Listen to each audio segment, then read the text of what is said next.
1947 में आजादी के बाद भारत और उसके नेताओं को ये चुनाव करना था कि वे किस तरह का देश बनना चाहते हैं। उस समय दुनिया के बहुत सारे देशों को कम्युनिस्ट सोवियत संघ या कैपिटलिस्ट संयुक्त राज्य अमेरिका के साथ वैचारिक रूप से चुनने के लिए मजबूर किया गया था। भारत ने बीच का रास्ता चुना।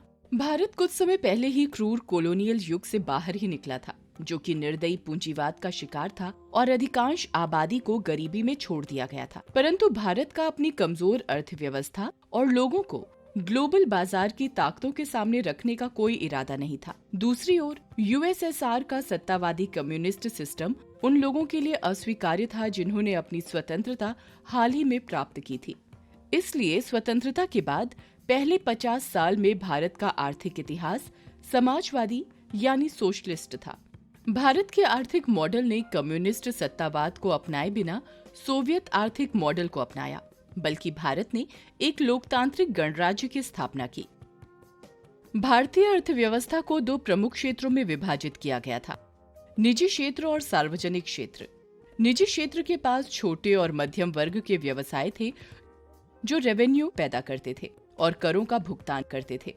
लोगों की कम क्रय अर्थात पैसे खर्च करने की शक्ति और प्रतिबंधात्मक नियमों के कारण ये व्यवसाय आमतौर पर बाकी की तुलना में छोटे बने रहे।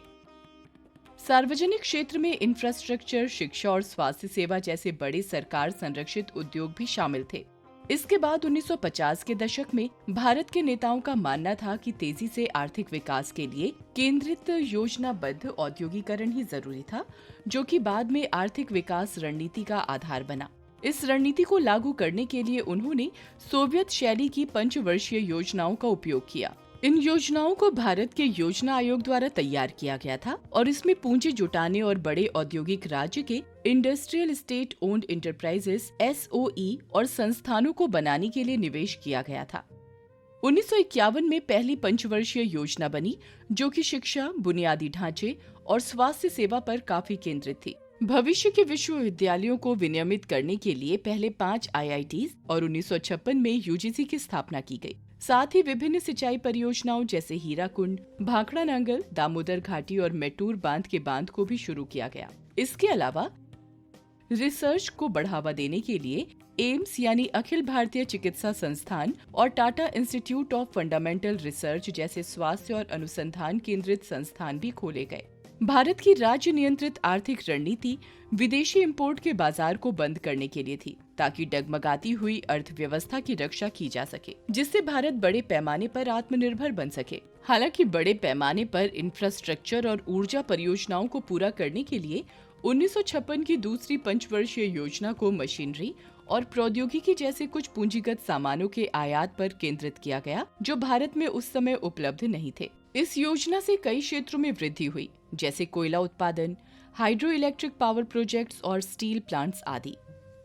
इस तरह से विकास योजना के पहले 4 दशक गुजर गए, लेकिन समाजवादी भारत के सामने कई चुनौतियां आईं, क्योंकि 7वें वित्त वर्ष तक देश विकास के लिए सार्वजनिक क्षेत्र पर बहुत अधिक निर्भर करता था। इसका मतलब ये था कि निजी क्षेत्र के पास पैसा, कौशल और विशेषज्ञता बहुत कम पहुंच पाई। बहुत सारे इंडस्ट्रियल स्टेट ओन्ड इंटरप्राइजेस यानी SOE में जरूरत से ज्यादा लोग काम करने लगे, क्योंकि सरकार ने नौकरियों को सुरक्षित कर रखा था।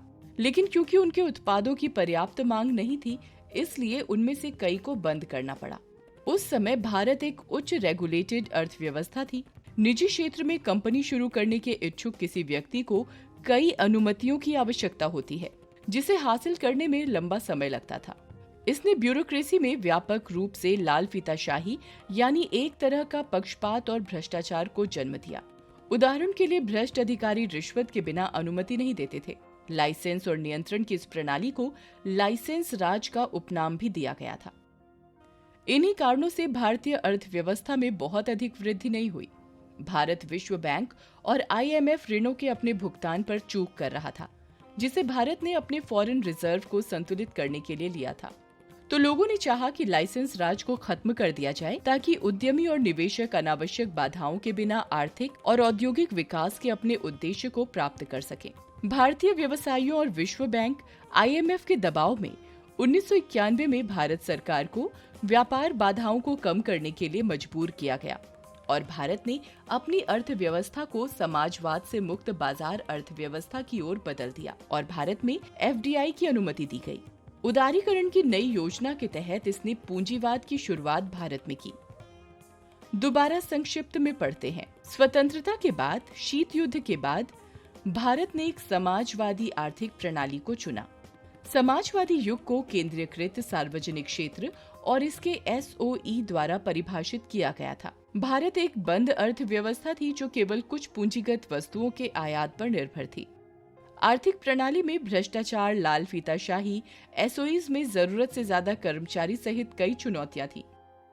भारत की आर्थिक वृद्धि सीमित थी, जिसने इसे 1991 में अपनी आर्थिक व्यवस्था को खोलने के लिए मजबूर किया। Thanks for watching. Hope you enjoyed our video. If you did, leave us a like and subscribe and let us know in the comments what you would like us to cover next.